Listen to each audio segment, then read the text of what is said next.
Okey na po. Nakakahiya. Thank you po.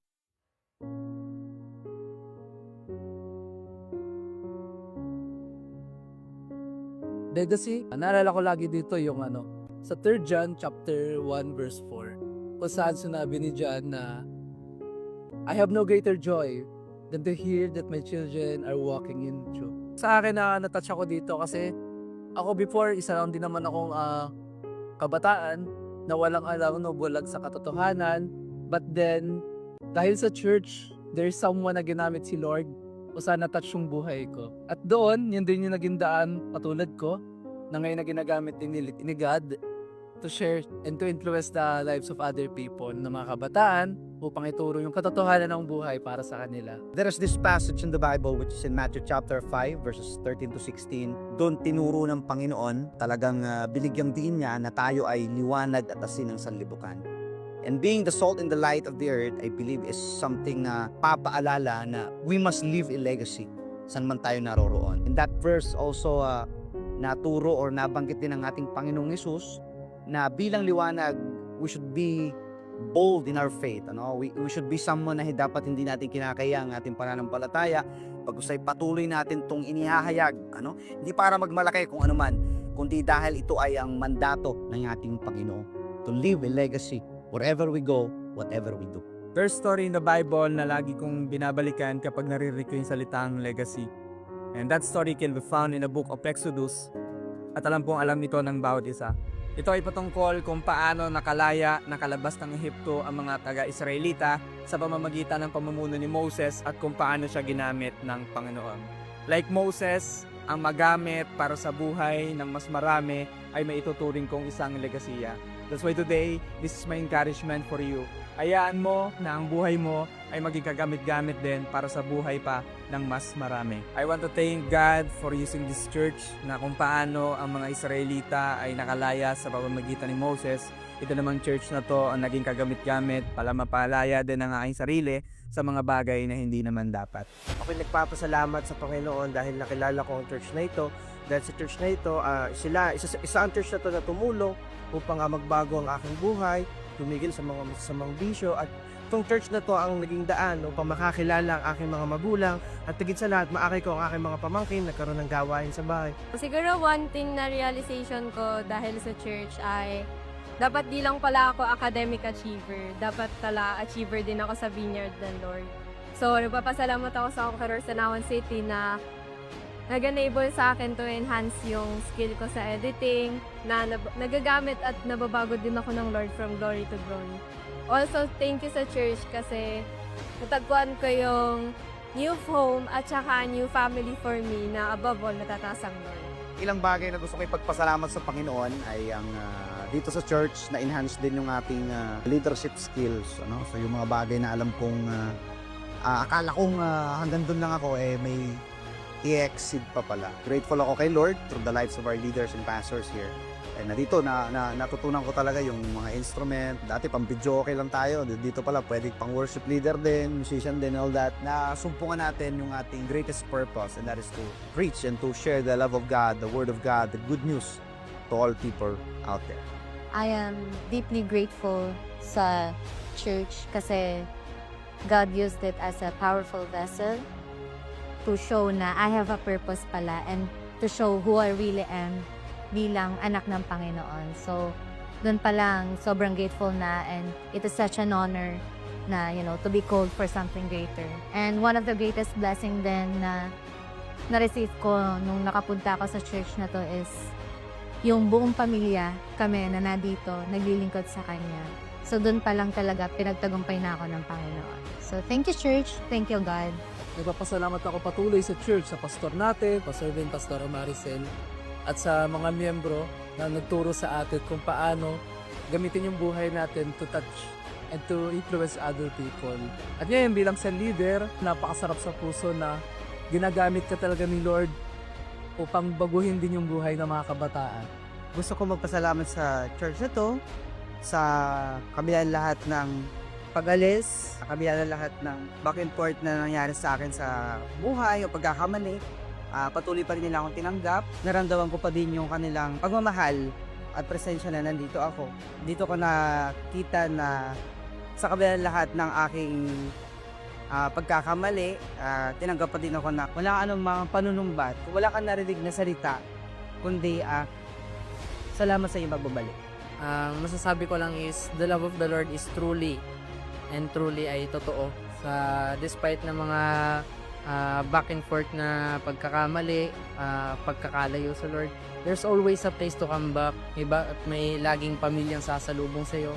Lagi may mga tao na riyan na naghihintay ng pagbabalik mo. And ayun nga, kahit anong i-offer sa'yo ng mundo, something that will satisfy you is truly nandito lang sa lugar na kung nasa ng Lord. The best thing that we can have is in the Lord. And the best thing that we can preserve is the legacy that comes from serving God.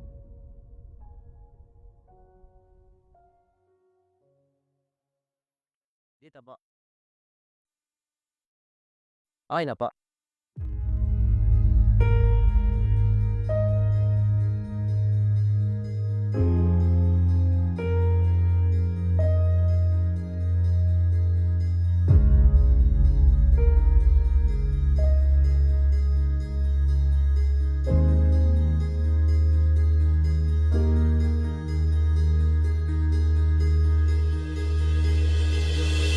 Siguro one of my best experience in the campus ministry ay ang magkaroon ng privilege to lead the next leaders of our country. As we all know, the campus is the melting pot of our society. Siguro yung best experience ko is to be able to touch the lives of the next generation through leading them in knowing Jesus. Ako po ay sobrang nagpapasalamat sapagkat dahil sa campus ministry, nakilala ko po si Jesus. Dahil po sa campus ministry, nalaman ko yung purpose ko is to love God and to love people. Bilang isang campus leader, nagkameron ako ng pagkakataon na hindi lang maabot ang mga estudyante, kundi pati na rin yung kanilang mga pamilya. My best experience bilang campus minister ay makita ko yung mga klase ko na nagkakaroon ng puso para makakilala sa Panginoon. Dahil sa campus ministry, nakakilala ko si Lord at ngayon, nakakilala din ang aking buong pamilya. Bro, one of my biggest reality sa campus ministry is there's more to life than my studies.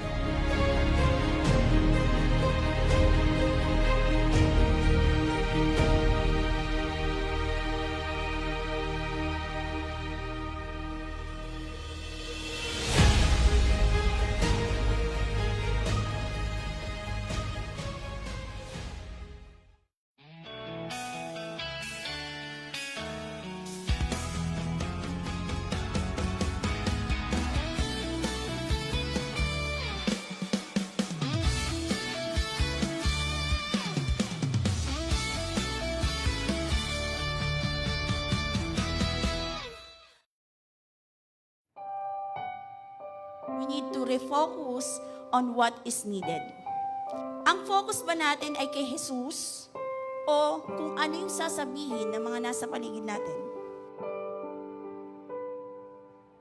If we allow Jesus to enter into our lives, God will give you peace, order, love, ano pa, lahat ng mga bagay na magpapayapa at magkakaroon security sa buhay mo. Amen. Just allow Jesus to take control of your life. You need to set right priorities. God wants us to set priorities. It is possible for service to Christ to degenerate into mere busy work that is no longer full of devotion to God. Kaya kumusta ang puso natin sa paghayo natin? Kasama pa ba ang puso natin para sa Panginoon? As we do the work for Christ.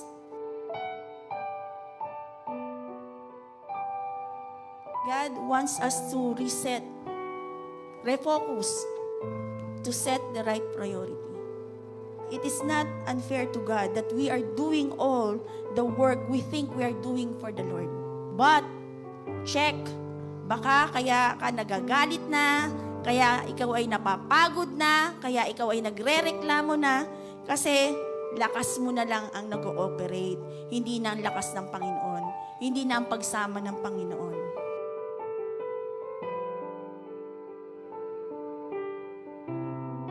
God wants our full devotion.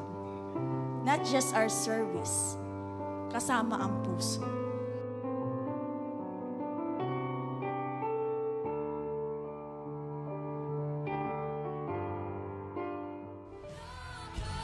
have to cry out to Jesus. Ano man yung bagay, okay, na nakakapagpabigat para sa atin, He is there to help us.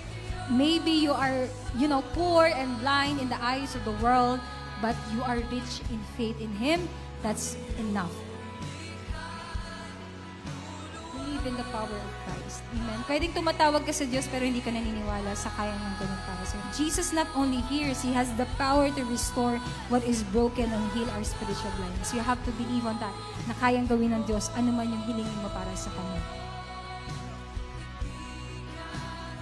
Once we receive the answered prayer ng Lord, and kahit nga hindi pa natin nare-receive yung answered prayer, but when we encounter Jesus, I hope that encounter will lead us in praising God, obedience to Him, and giving God the credit that He deserves. A true encounter with Jesus always leads to praise and a life that points others to God. Repentance means you say to the Lord, Lord, mali ako, tama ka. Itama mo po ako. Sabi ko, that's a simple explanation of repentance. Aminin mo sa Diyos na, Lord, mali talaga ang buhay ko. Ikaw ang tama. Tulungan mo ko. That's repentance. And if we are going to repent, if we're just going to cry out to God, if you're just going to believe that He has power in your life, if we are just going to give God the glory, no matter the circumstance, no matter His answer is for us, definitely, our life will be changed. Our life will never be the same. We will exactly and surely experience the breakthrough God wants to do in your life.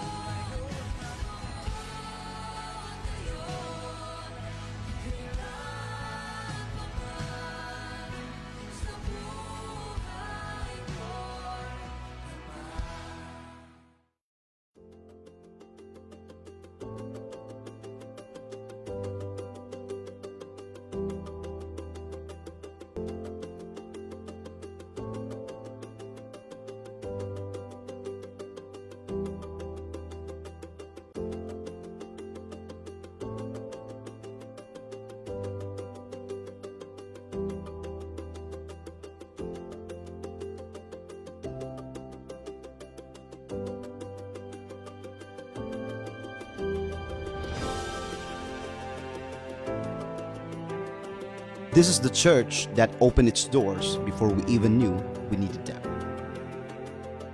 It welcomed strangers like family and made the broken feel whole again. Prayed when doctors had no answers. Believed in miracles and witnessed them. Fed the hungry, held the grieving, celebrated the prodigal's return. Baptized generations in the same waters. Watch couples say I do, and families say I'm home. A youth found purpose. A child found belonging. A skeptic found faith. This wasn't just a building. It was the beginning, the first mission trip, the first wedding, the first say yes to Jesus, and it's still just getting started.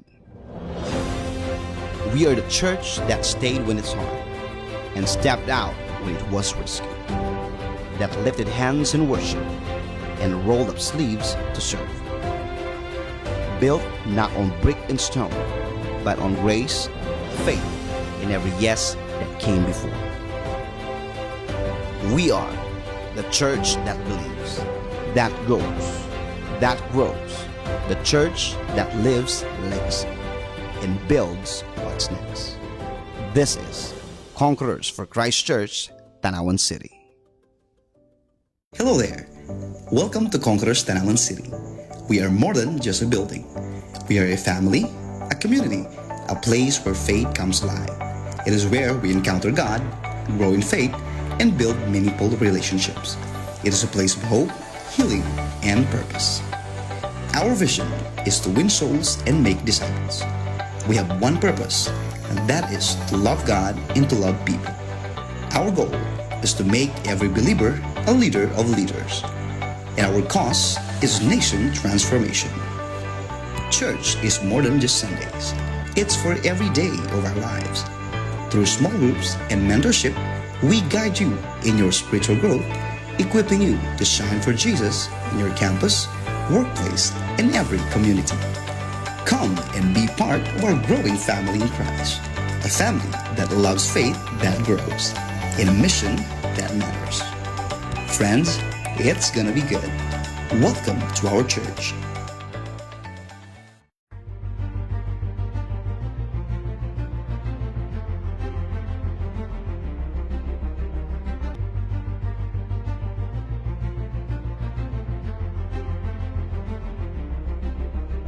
Malabo man yung tatahakin natin sa taong ito, ang mahalaga malinaw na para tayo sa Diyos. Do not be afraid to continuously declare the goodness of the Lord, how He saved you, how He loved you. We need the Word of God this year, 2026. We need the Word of God every moment, every step of the way. This year is not about you. It is about what God can do over our lives. Yun mo lang to say. You need to claim it that God will do something greater on this year.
So our topic for today is victory in God's way. Ano po? Sino dito excited ka na magtagumpay? Amen. Sa buhay, palakpakan natin si Lord. Yung malakas na palakpak, parang ayaw nyo magtagumpay ah. Diba? So lahat tayo gusto natin magtagumpay sa buhay. Ano po? Pero we need God's way. Kailangan natin yung way ni Lord, hindi lang way natin. Ano po? Kasi kung laging way mo lang yung masusunod, malaki yung chance mag-error. Ano po? Malaki yung chance na mapahamak po tayo kapag ways lagi natin yung susundin po natin. Yan, naalala ko na naman yung case ko sa company na sabi ko, bakit ganon? Gumagawa tayo ng 500,000 na laruan, then kalahati nun defective. Ngayon, nag-search kami, binisita namin lahat ng stations, lahat ng mga processes. Then we found out na meron pala dong isang process na dapat machine yung nagawa, pero tao yung gumagawa. Ang laki ng effect, no? Ano po? Ang laki ng effect na dapat machine yung nagawa nito eh. Para yung machine, calibrated, kaya lang yung tao kapag manual lagi, katulad ng kamay natin, di ba? Na ginagamit natin pang assemble ng laruan. So malaking factor na iba't iba yung force na nabibigay natin. So yan yung trabaho natin, industrial engineering. Ano po? So ngayon, pinalta namin siya ng machine. And salamat sa Lord for that wisdom. Kasi for almost 500,000 na ginagawang laruan, 250 na defects, ano po, then we run it, ano po, nagamit yung machine, hindi na mga manual yung ginagawa, ng mga manual lifting, manual na handling, machine na talaga yung gumagawa. So, we almost got, 10,000 defects lang. Ano po, and salamat sa Lord for that wisdom. And ganun din sa buhay ng isang tao. Ano po, hindi lahat ng gusto mo, okay, hindi lahat ng nais mo ay makakabuti para sa'yo. Okay po? Hindi lahat ng paraan mo ay paraan ng Diyos. Hindi lahat ng gusto mo mangyari sa buhay ay gustong mangyari ng Diyos para sa'yo. Naintindihan po ba natin? Diba? Pwede pa palakpakan natin si Lord kung nakaka-cope up po tayo. So, victory in God's way, #keep walking. Ano po? Kasi mahalaga po ito. Keep moving. Ano po? And we are believing that this 2026, as we lead in God's way, we can experience a brighter 2026 talaga. Ano po? So, sino dito naniniwala na walang nanalo ng walang laban? Diba? Walang nanalo po ng walang laban sa buhay. Lahat pong nananalo, lumaban. Diba? Somehow, yung ibang pagkakataon sa buhay, natalo, pero ang mahalaga, lumaban ka. Diba? Ang mahalaga, pinaglaban mo yung pananampalataya mo sa Lord. Diba? Yun yung the best eh. Diba? Na hindi man lahat na-answer yung prayer mo, at least, you fight for your faith. Diba? Pinaglaban mo yung pananampalataya mo na supposed to be yung ilan siguro dito nasa piyestahan ngayon pero nandito ka. Diba? O, tawa yung isa, no? So, victory! Diba? So, ano tayo? Panalo tayo ngayon. Diba? So, lahat ng bagay pinaghihirapan at saka pinagtsatsagaan. Wala pong instant. Yung biro ko nga last time nung prayer night ba yon? Gusto mo ng chicken. Diba? Hindi naman, hihingi ka sa Lord, agad may papatak na chicken. Kayo po ay bibili. Ano po? Para kayo magkaroon. Di ba? So, ganun din po sa buhay ng isang tao. Di ba? Ganun din po sa buhay po natin. Ano po? We need an effort. Ano po? Gusto nating lumago sa mananampalataya natin? Gusto nating mas makilala si Lord? It takes an effort. Ano po? Ang daming gusto pumunta ng langit pero walang gustong pumunta ng church. Naintindihan po ba natin? Di ba? Ang dami. Kahit saan mo tanungin, mag-OVE ka. Gusto mo pumunta ng langit? Yes. Ayaw natin pumunta ng impyerno. Kahit na yung lilaban doon, mabilis matuyo. Di ba? Ayaw natin pumunta doon. Di ba? Lahat tayo gusto natin pumunta ng langit. Sino dito gusto pumunta ng langit? Di ba? Lahat tayo. Wala pa naman yung ngayon, no? So, hindi pa. Kasi may plano pa si Lord na maganda sa bawat isa. Kaya, mga kapatid, sa buhay pong ito, kung gusto talaga nating makamtan yung promise ni Lord para sa atin, marami tayong pwedeng isakripisyo eh. Marami tayong dapat ibigay sa Panginoon. Marami tayong dapat gawin. Ano po? Para makipag-collaborate tayo sa pinakamagandang plano ni Lord para sa atin. Okay po? Ako, pinaka-excited ako dito. Sino yung excited dito na yung parents niya makakilala sa Lord? Diba? Yung anak niya makakilala sa Lord. Diba? Yung classmate niya makakilala sa Panginoon. Diba? Yung pinakamadaldal, yun ang win mo. Ba, magaling mag-share yan. Pagkatapos, ano po, ang idadaldal niya ni goodness ni Lord. Di ba? So, hindi natin makita yun. Ini-invite natin, mababait lang eh. Mababait na eh. Invite natin yung mga taong alam nating pariwara yung buhay. Then, hayaan natin si Lord yung bumago ng buhay po nila. Ano po? Kaya mga kapatid, sa buhay pong ito, wala pong instant.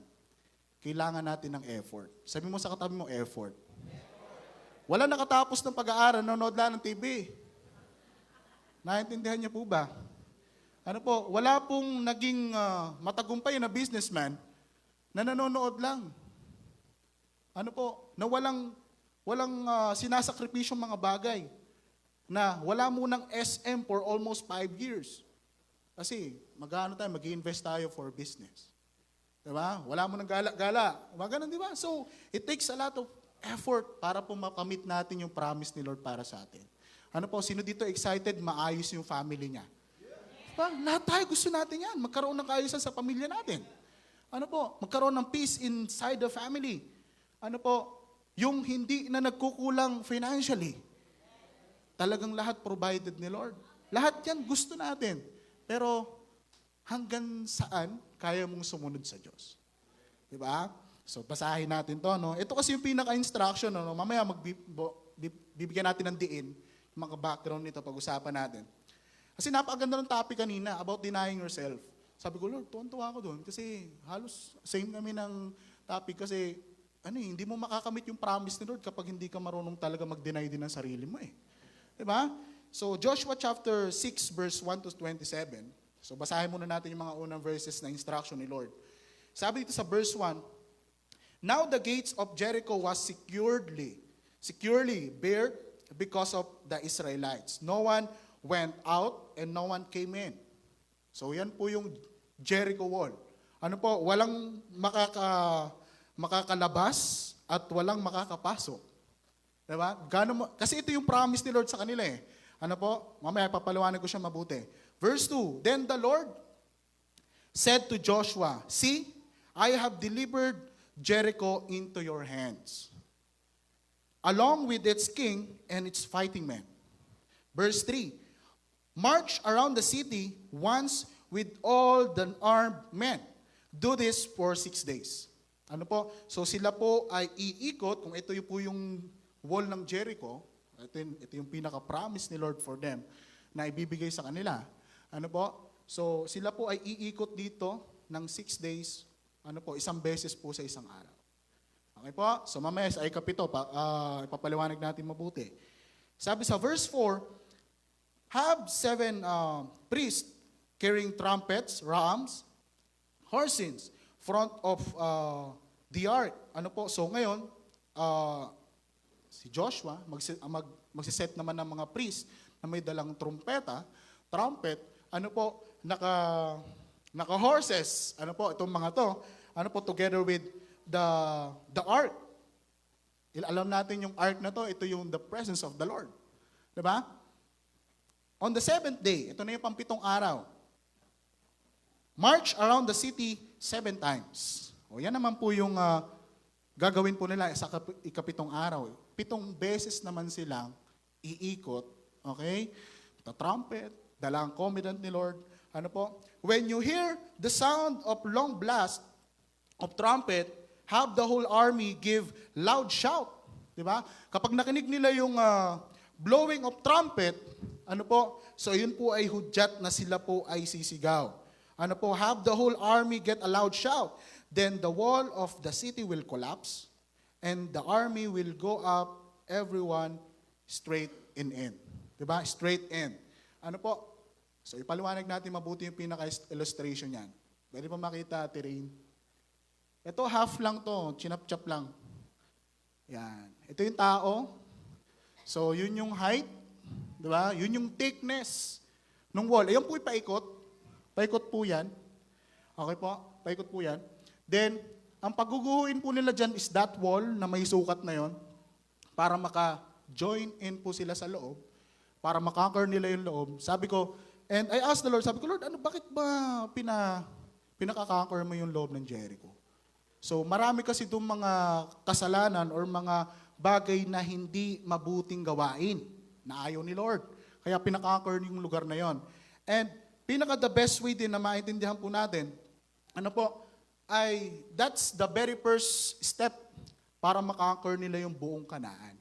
Mamaya, i-reveal ko sa inyo, ilang bang cities yung kailangan nilang i-conquer para mapuntahan po nila yung promise ni Lord o talagang mapasa kanila yung promise ni Lord.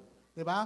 So maraming pangako si Lord para sa atin, marami siyang gusto mangyari para sa atin, but ang tanong dito, sabi ko nga, hanggang saan mo kayang sumunod? Diba? So, sa ilang mga biro, kasi dito po kasi, pag magmamarch ka, trumpet lang, then walang maingay. Okay? Men lang, armed men lang yun nandito. Sabi nung iba, buti daw, wala daw babae. Sige, mamaya na lang. Paliwanag natin. Buti daw, walang babae. Ano po, puro lalaki lang yung sinama dito. Alam niyo ba kung bakit? Wala lang. Mamaya paliwanag natin. So, this was a clear instruction how to be with the promised land of God given to Israel. So, mamaya mayroong magpapap dyan. Hindi kami sinama doon Kasi mas maraming pwedeng gawing salita ang babae kaysa sa lalaki. So, literal na talagang, ang mga babae talagang jolly talaga. Yung 30 minutes, sa amin okay na yun eh. Hindi, yung 30 minutes, intro pa lang ng mga babae yun eh. Diba? Lalo na sa mga fellowship. So, yung mga lalaki yung sinama. Sabi dito, ang mag-march in wall of Jericho ay hindi madali. it takes a lot of effort, time, strength, strong faith. Ano po, biro mo yon, iikot ka sa lugar na yon, then magkukulaps na siya. Ano po, bilang ikaw na, halimbawa, you are very much knowledgeable pagdating sa pakikipaglaban. Parang ano naman yun? Ang babaw naman na iikot lang kami doon ng 7 beses. Diba? Iikot lang kami doon for almost 7 days. Diba? So, it takes trust, faith sa Panginoon para makonquer po natin or makonquer nila yung lugar po na yun. And, kailangan din po ng discipline. Kailangan din po ng calmness. Diba? So, Jericho Wall was the first step nila to conquer many cities in Canaan. Ano po, ito yung first step nila para makonquer nila yung buong Canaan. Ano po, so alam natin in Numbers, alam natin nung una, pinaspy ni Lord yung promised land, di ba? Ang ganda-ganda, di ba? Yung 12 na pumunta,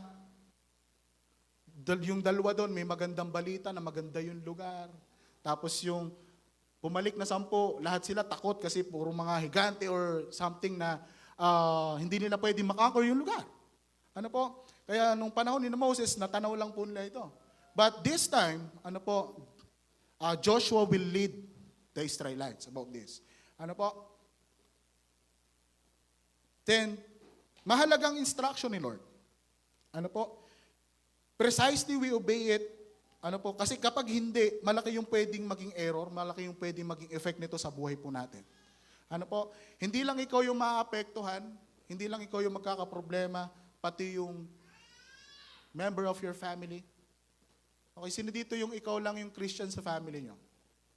Taas kamay, makita natin. Okay, isang araw, di ba? Push lang ng faith kay Lord, isang araw, mawin mo sila sa Panginoon. Di ba? So, ito lang yung kailangan natin, precisely kailangan marunong tayong sumunod sa salita ng Panginoon. Sabi dito, it takes a lot of sacrifices din. Ano po? Kasi kapag sinakop po nila yung lugar na yon, wala pong ititira kahit ano. Okay po? Lahat ng silver and gold kay Lord lang. Diba? So, walang ganito. Pag may pumunta doon, halimbawa, lahat tayo pumunta doon. Uy, maganda yung jacket. Hindi pwedeng kunin yon. Lahat yun, susunugin. Ano po, lahat na nandun. Uy, maganda yung sapatos. Parang pwede itong panlaban ah. Diba? Parang nang-okay ka ba doon? Hindi po pwede. Ano po, so lahat po yun ay susunugin. Lahat po yun ay you wipe out. Ano po, but the silver and gold sa Panginoon. So, paliwanag ko sa inyo yung mga after niyan. So ngayon, lahat susunugin, silver and gold, bawal matuksong kumuha. Diba? Baka matuksok ang kumuha ng silver and gold. Sabi dito, ito yung pinakamadami, no? Ito yung gusto kong maintindihan natin. Ito yung mission nila, Joshua. 30 cities ang need nilang makonquer para mabigay sa kanila totally yung promised land of Canaan. Pero kung babasahin niyo yung buong Joshua talaga, nakonquer po nila lahat yun. Isa lang yung nag-error, yung sa Ai. Sa lugar ng Ai. Kasi yung lugar ng Ai, diba? So, dapat makakonquer nila yon dahil may isang tao na nagtago ng silver and gold sa ilalim ng tent. Natalo po sila in the first take nila na makonquer yung lugar ng Ai. Pangalawang city naman po yun. Ano po? So, dahil ni Akan. Ano po? Ni Akan. So, in Joshua chapter 6, opens with the locked city in impossible situation. Ano po? Joshua was shut tight, no way in, no way out. Diba? So, yet before single wall, God already declared victory. Diba? So, para napaka-imposible na makonquer yung buong wall of Jericho. Diba? But, dahil sinabi ng Panginoon that it is delivered for them, nilakaran po nila yung pangako ng Diyos para sa kanila. Diba? So, maybe yung pangako ni Lord sa'yo nandun sa loob. Maayos na pamilya, maayos na karir, maayos na buhay para sa Panginoon. But it takes a lot of effort for you to walk around those walls para mapuntahan mo siya. Okay po? Sino ditong handang magbigay ng effort para sa Panginoon? Amen. Palakpakan natin si Lord. Ito, sinabi na kay Joshua, Joshua chapter 6 verse 2, see, I have delivered Jericho into your hands. Diba? Yun yung pinakamagandang declaration. I give it already to you. Then, Joshua instructed those priests, those armed people, nakakasamahin po niya. Sabi dito,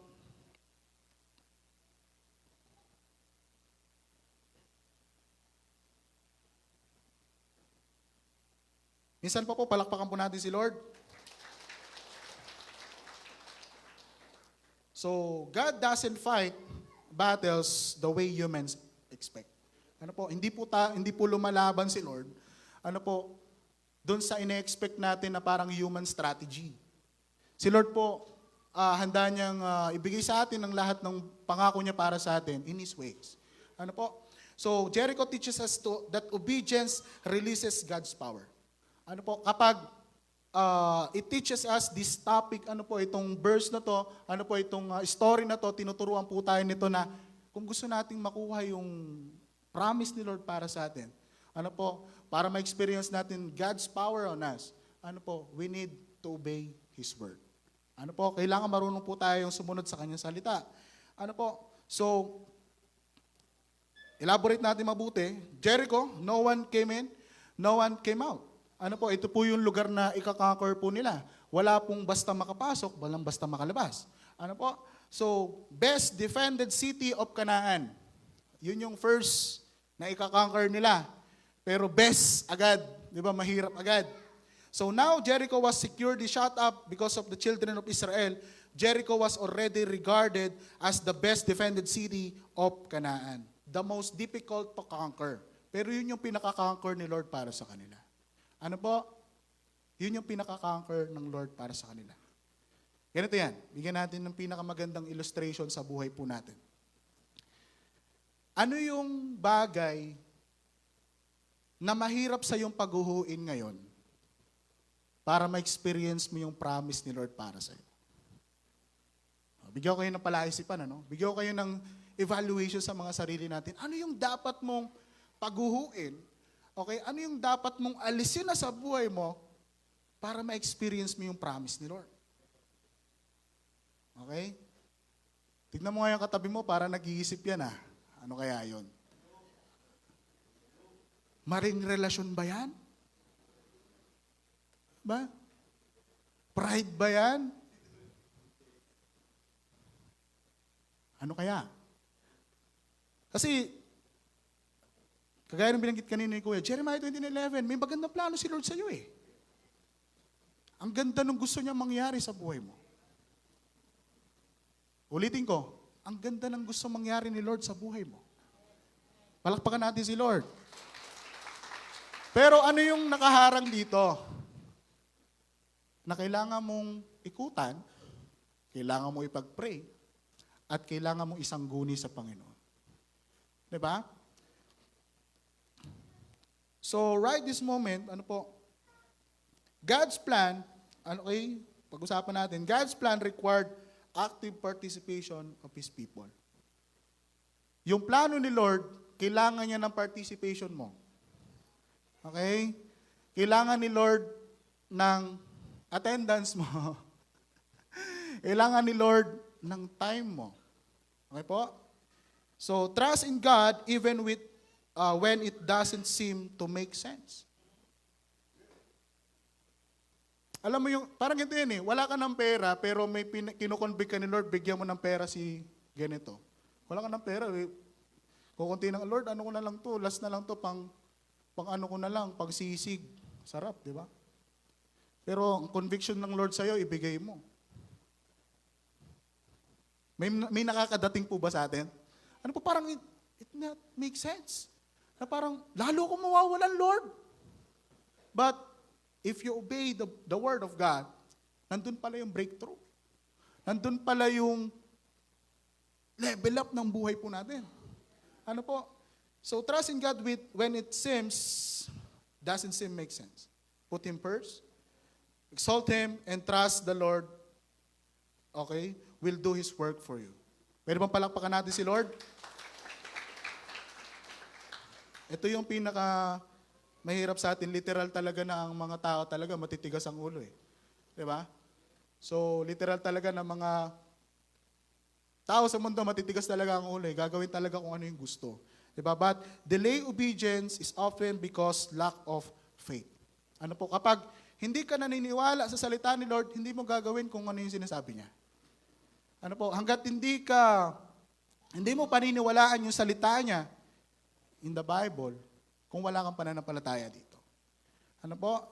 So we must not overlook the possibility that march around the city was another expression of God's given grace. Ano po, giving to people a lot of opportunity to repent. Ano po, sana hindi natin makita sana makita natin yung punto na kaya ito binibigay ng Lord sa atin itong bagay na ito na gawin natin para magkaroon tayo ng opportunity na ayusin yung mga buhay natin. Palakpakan natin si Lord again. Kagaya nito, salamat sa Diyos, nagising ka pa. May chance ka pa para mag-march in victory. Okay? Mag-repent in the sight of God and sooner ma-experience mo yung promise niya. Diba? Kaya, mga kapatid, it takes a lot of effort. Opo? So, buhay Kristiyano, parang sinasabi nila, parang dumami yung problema ko Hindi. Nung nagliwanag lang si Kristo sa buhay mo, ganito yan. Nakita mo kasi yung gulo ng buhay. Okay po, dati kasi madilim. Hindi natin makita yung mga dapat ayusin.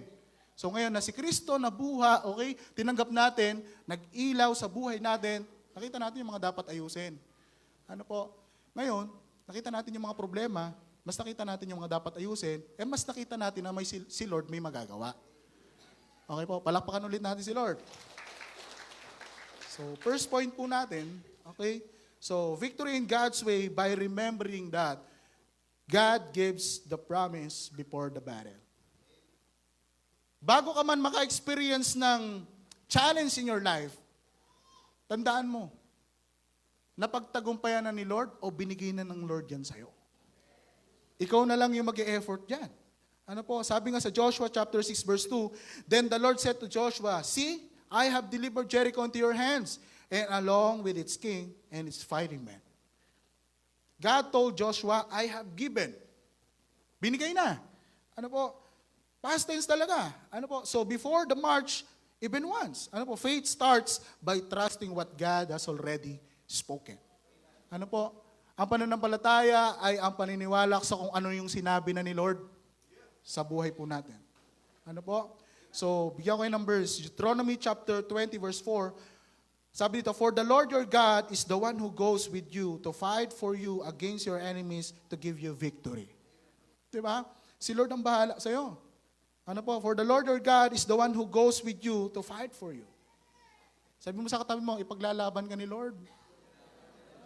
Ayaw mo namang ipaglaban siya. Yun lang. Diba? 2 Corinthians chapter 5 verse 7. For we live by faith, not by sight. For me, mahirap yun Hindi po kasi basta yung lugar. Malawak yun. Sobrang lawak nun. Hindi ko maibigay yung illustration dito pero sobrang lawak nun. As we search in commentary, medyo mahirap siyang gawin. Alam mo yung parang umiikot ka dun sa lugar ng Jericho, sa wall of Jericho na parang, ano ba itong ginagawa ko? Para akong ewan. Okay? Pero alam mo yung para kang ewan pero sumusunod ka pa rin kay Lord. Okay? Hindi mo man makita ngayon pero sooner, makikita mo rin. Diba? Sooner, ibibigay din ni Lord sa'yo yan. Ano po? Kaya, sabi mo sa katabi mo, keep moving. Okay po. Sana hindi po tayo tumigil sa pag-ikot. Okay? Hindi po tayo tumigil sa pag-pursue ng faith natin dahil naka-experience lang tayo ng circumstances sa buhay natin. Binawalan ka lang pag-attend ng binawalan ka lang ng nanay mo na umattend sa church, then nag-give up ka na. Nawalan ka lang ng pamasahe, nag-give up ka na. Nag-break lang kayo, nag-give up ka na kay Lord. Close pa naman si Lord sa broken heart Tignan mo kaya katabi mo, kung broken. Hindi daw. Okay pa daw kahapon. Sige, tingnan natin kung gaano katagal yung okay na yan. For we walk by faith, not by sight. Isaiah 55 verse 11. Bigyan ko ng maraming verse, para mas ma-elaborate natin. So, it is my word that goes out from my mouth, I will return to me, okay, I will not return to me empty, but will accomplish what I desire and achieve the purpose for which I sent. God's word doesn't return void. Tandaan natin, kung ano man yung salita ni Lord, hindi po yan mawawala ng kabuluhan. Ano po, ano man ang salita ni Lord sa atin, hindi po yan mawawala ng saysay. Yan po ay may dating sa buhay natin. Okay po, kung ikaw wala kang datong ngayon, may dating ang word ni Lord naman. Diba? Oh, parang nagulat yung iba, relate na relate, wala talagang datong Diba? So, if God promised it, the walls are already defeated, even there is still standing. Tama to? Sino dito dinedeklara mo na nagbago na yung asawa mo ngayon? Diba? Sino dito dinedeklara mo na nakakilala na yung anak mo sa Panginoon? Hindi mo pa man nakikita pero you see it na. Ano po? Hindi mo pa nakikita yung fruit ng ginagawa mo sa Panginoon pero nakikita mo na ito'y bibigay ng Diyos sa'yo. Ano po? So ako, sabi ko sa Lord, bigyan mo ako ng trabaho na talaga masaserve ko yung purpose ko. And salamat sa Panginoon, testify ko na siya. So, way back, almost 3 years din kasi ako nasa manufacturing. So lahat ng doon, lahat matitest doon. Patience mo. Lahat matitest doon. Lahat, pati yung how you think. Hindi ka lang basta mag-isip. Pag meron ka doon binigay na solution, questionin pa yun, yan ang solution mo? Talaga? May mga ganun pa yun doon. But, salamat for almost 3 years, ang dami ko natutunan doon. Then sabi ko, Lord, it's time for me naman to look something na pwede pa mag-expand ng pwede ko matutunan. And, higit sa lahat, maserve kita. Salamat sa Lord for that kasi the Lord grant our prayers. Kung saan tayo dalhin doon, alam mo yun, merong ganun pang employer na talagang kahit parang hindi ganun ka-build up yung experience mo, pero dahil will ni Lord na doon ka, hindi ka niya pababayaan in terms of compensation. Diba? Salamat sa Panginoon.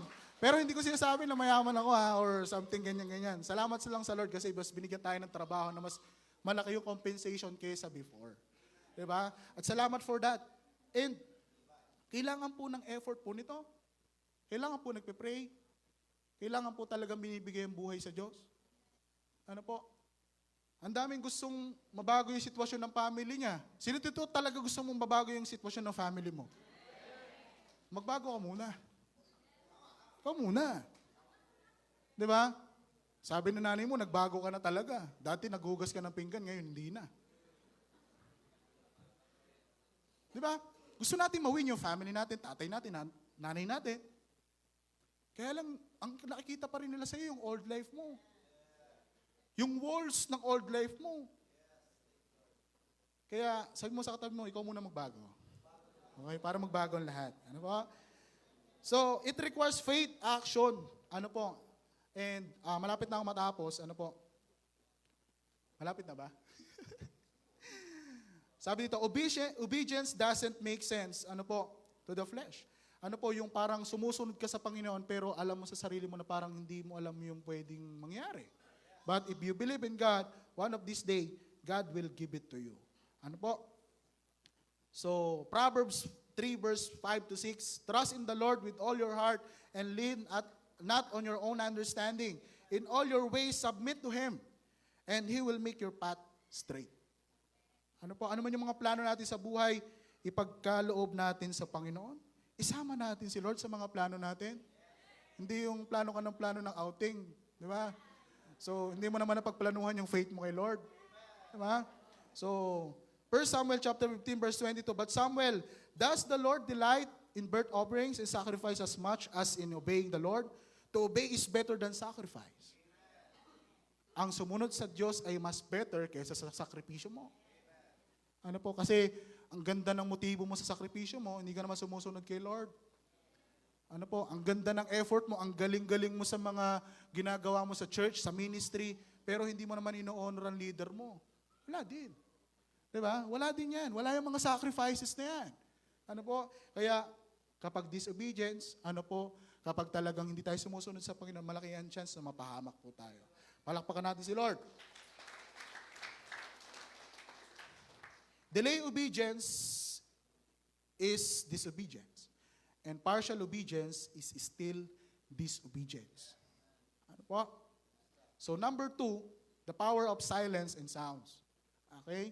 So pag-usapan natin Joshua chapter 6 verse 10 to 16, verse 10 to 16. But Joshua had commanded the army, do not give up, okay, do not give a war cry, do not raise your voices. Sabi ko nga sa inyo, do not raise your voices. Ayun, wala talaga sinama ditong mga kanina. So hindi nyo pa rin na-gets, no? Sige, mo na. So do not raise your voices, do not say a word until the day I tell you to shout, then shout. Yan, diba? So, yung mga dinala doon, mga men, army, marunong tumahimik yan eh. Diba? So marunong tumahimik yan. So sabi dito sa verse 6, and then the 7th time around, when the priest sounded the trumpet blast, Joshua commanded the army, shout, for the Lord has given the city. Ano po? So ganun pa lang. Pwede bang marinig yung sigaw? Ako, mahina. Pwede bang marinig yung sigaw? Na pinagtagumpay ka na ni Lord. Diba? Palakpakan natin si Lord. Kaya powerful yon. May times na tahimik ka lang. May times naman na mag-rejoice tayo kay Lord. Diba? May times na dapat lumapit tayo sa Panginoon. Sabi nga sa Ecclesiastes chapter 3 verse 7, a time to tear and a time to mend, and a time to be silent and a time to speak. Diba? Minsan, ganito, marunong ka makinig. Diba? Hindi lagi ikaw lagi nagsasalita. Makinig ka naman. Minsan, sa Panginoon. Ano po? Lagi ka na may suggestion kay Lord eh. Lagi ka na nagreklamo kay Lord eh. Makinig ka naman kay Lord. Puro na tayo reklamo eh. Diba? Puro na lang tayo, speak, Lord. Kulang ako nito, pengin nun. Pero nakalimutan natin makinig kay Lord. Na, anak, I deliver it already to you. Diba? Binigay ko na yun sa'yo. Sabi dito sa Psalms 46 verse 10, sabi dito, be still and know that I am God. I will be exalted among the nations. I will be exalted in the earth. Ano po? Psalms chapter 47 verse 1. Clap your hands, all the nations. Shout to God with cries of joy. Ano po kapag there is power in it? Victory comes when we speak only what God tells to speak.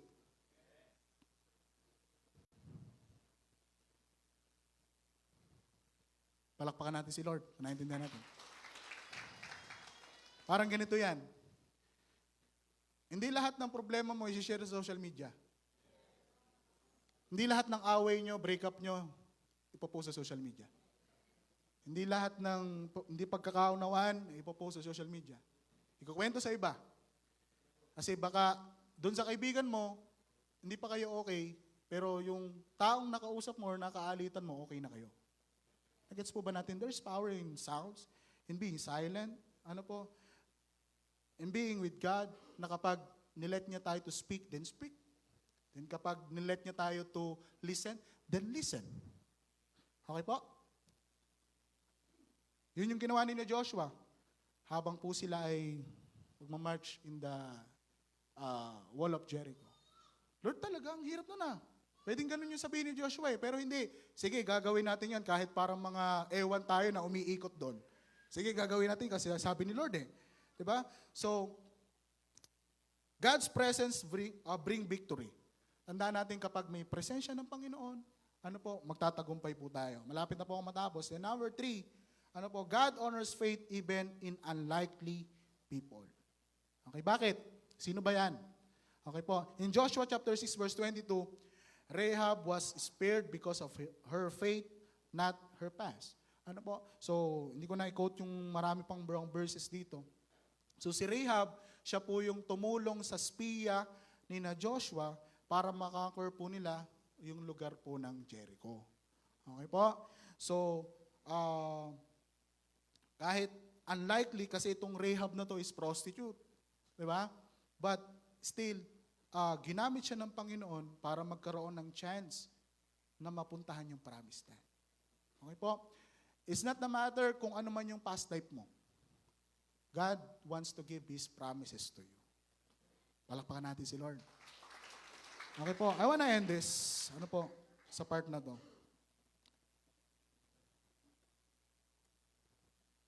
Sabi nga, your past does not qualify you when your faith aligns with God.